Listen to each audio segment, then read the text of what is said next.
ব্রাজিলের ম্যাচ জাপানের সঙ্গে, কয়েকটা নাম বলি, কয়েকটা ম্যাচের কথা বলি অ্যাকচুয়ালি।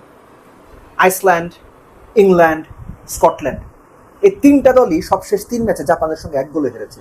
ঘানা 2-0 গোলে হেরেছে, বলিভিয়া 3-0 গোলে হেরেছে, এবং ব্রাজিল গত অক্টোবরে এই জাপানের সঙ্গে 3-2 গোলে হেরেছে। জাপান সবশেষ 10 ম্যাচ ইন্টারন্যাশনাল অপরাজিত। তো আপনি কি চিন্তা করছেন, ব্রাজিলের জন্য ম্যাচটা সহজ হবে? ফেভারিট ব্রাজিল, এটা নিয়ে কি আপনার কোনো ডাউট আছে? ডাউট না থাকাটাই স্বাভাবিক, কিন্তু জাপান খুব সহজ টিম না। ব্রাজিলের বেস্ট ফুটবলটা খেলেই জাপানকে হারাতে হবে। যদিও ব্রাজিলের এগেনস্টে জাপানের ট্র্যাক রেকর্ডটা ভালো না। এখনো পর্যন্ত বোধ হয় 14টা ম্যাচ খেলেছে, এর মধ্যে 11টাতেই হেরেছে, এবং একটা মাত্র যায় যেটার কথা আমি বললাম গত বছরের অক্টোবরে, এই 8-9 মাস হয়েছে আর কি।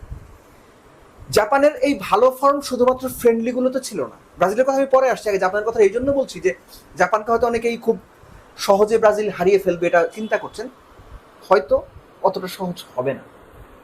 নেদারল্যান্ডসের সঙ্গে পিছিয়ে পড়েও ড্র করা, টিউনিশিয়াকে 4 গোল দেওয়া, সুইডেনের সঙ্গে ড্র করা, জাপান পারফর্ম করেই ওই গ্রুপ থেকে, যেখানে দুটো ইউরোপিয়ান টপ টিম ছিল, নেদারল্যান্ডস এবং সুইডেন, সেখান থেকে গ্রুপের দ্বিতীয় হয়ে রাউন্ড অফ 32 এসেছে। জাপান ওই রেসপেক্টটা ডিজার্ভ করে।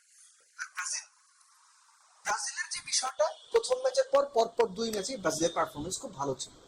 মনে হয়েছে ব্রাজিল টিম অনেক শার্প পারফরমেন্স করছে, অনেক ফ্লুইড ছিল খেলা। মিডফিল্ড, উইং, ফরওয়ার্ডদের যে ট্রাইয়ান কম্বিনেশন, এই কম্বিনেশনটা খুব ভালো ছিল, এবং স্কোরাররা স্কোর করেছেন, যাদের স্কোর করার কথা তারাই করেছেন। ভিনিসিয়াস জুনিয়র এক্সেপশনালি ভালো খেলেছেন, এবং একই সঙ্গে সময়ের সঙ্গে সঙ্গে ব্রাজিলের মিডফিল্ড, স্পেসিফিক্যালি পাকেতা এবং ব্রুনো গুমেরেস, তারা রিদমটা ফিরে পেয়েছে। এই রিদমটা ব্রাজিলের ফেরাটা দরকার ছিল।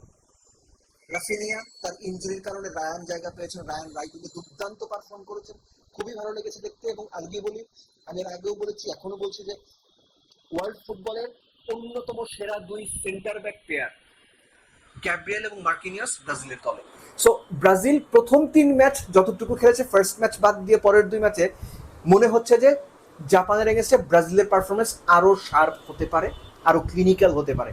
আর জাপান যদি ব্রাজিলকে হারাতে যায়, তারা নর্মাল যে ফরমেশনগুলোতে খেলে 3-4-2-1, 3জন সেন্ট্রাল ডিফেন্ডার নিয়ে, সেই ফরমেশনেই যাবে নাকি অন্য কোনো ফরমেশনে যাবে, এটা দেখার জন্য আমাদের ওয়েট করতে হবে। ঠিক একইভাবে ব্রাজিলের সিঙ্গেল পিভট ক্যাসেমিরোকে রেখে ব্রুনো গোমেজ এবং লুকাস পাকেতাকে নাম্বার 8 এবং নাম্বার 10 রোল দিয়ে, ডান পাশে রায়ান, বাম পাশে ভিনিসিয়াস জুনিয়র এবং ম্যাথিয়াস কুনিয়া, যেটা আমি প্রথম ম্যাচের পরে বলেছিলাম, যদি আমার ভিডিও আপনারা বা আলোচনা শুনে থাকেন, যে ম্যাথিয়াস কুনিয়াকে অবশ্যই খেলানো উচিত এবং নাম্বার 9 পজিশনে খেলানো উচিত। কেননা এই ভদ্রলোক number 9, number 10, number 7, number 8, left right wing, he plays everywhere, he plays everywhere. দারুণ স্কোরার তো বটেই, দারুণ ফিনিশার তো বটেই, পরিশ্রমী প্লেয়ারও বটে।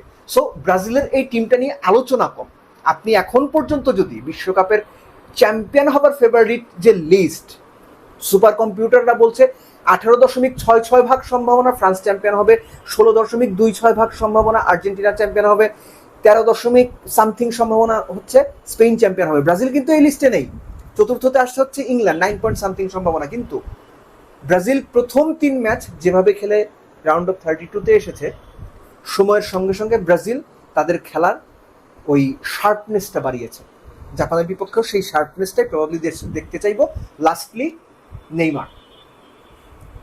নেইমার আসলে ক্লিনিক্যাল ক্যারেক্টার কিংবা ইনফ্লুয়েন্সিয়াল ক্যারেক্টার হয়ে উঠতে পারবেন কিনা আমি জানি না, কিন্তু ওই যে পুরনো চাল ভাতে পারে তো, আর নেইমারের কিছু ট্রিকারি তো আছেই।